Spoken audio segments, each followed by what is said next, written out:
டேய், இன்னைக்கு என்ன நாள் தெரியும்ல? இமயமலையில இருந்து கன்னியாகுமரி வரைக்கும் இந்த மண்ணுக்காக எத்தனையோ வீரர்கள் தங்களோட ரத்தத்தை சிந்தி இருக்காங்க. ஆமாண்டா, நிறைய பேர் நிறைய தியாகங்கள் பண்ணியிருக்காங்க. ஆமாண்டா, மகாகவி பாரதி தன்னோட கவிதைகளால ஒவ்வொருத்தருக்குள்ளேயும் விடுதலை என்ற தீய விதைச்சாரு. பெண் சிங்கம் ஆயுதங்களை ஏந்தி போராடினா எப்படி இருக்கும், அந்த மாதிரி போராடினாங்கடா நம்ம வீரமங்கை வேலு நாச்சியார்.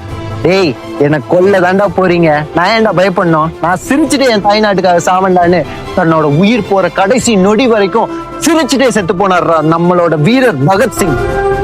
இதெல்லாம் எதுக்கு? நீ நான் நம்ம நாட்டுல இருக்கிற ஒவ்வொருத்தனும் பல நிமிர்ந்து வாழணுன்றதுக்காக தான். டேய், நான் பெருமையாவும் ரொம்ப கர்வமாவும் சொல்லுவேன்டா, நான் ஒரு இந்தியன்னு. ஜெய்ஹிந்த். ஜெய்ஹிந்த், ஜெய்ஹிந்த். மச்சான், ரொம்ப பெருமையா இருக்குதுடா. சரி மச்சான், எனக்கு கொஞ்சம் வேலை இருக்கு, நான் கிளம்புறேன். டேய், இதை மறந்துட்டேன் பாரு, கைய கொடு.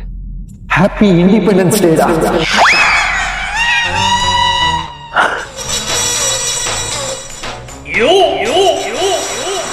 ஆடா பாவி, இவ்வளவு நேரம் இந்தியா பத்தி மூச்சு முட்டை பேசின உனக்கு இன்னைக்கு ரிபப்ளிக் டேன்னு தெரியாம போச்சு பாத்தியா? கடவுளே. டீம் என்ன மேட்ச் தெரியாம போயிட்டு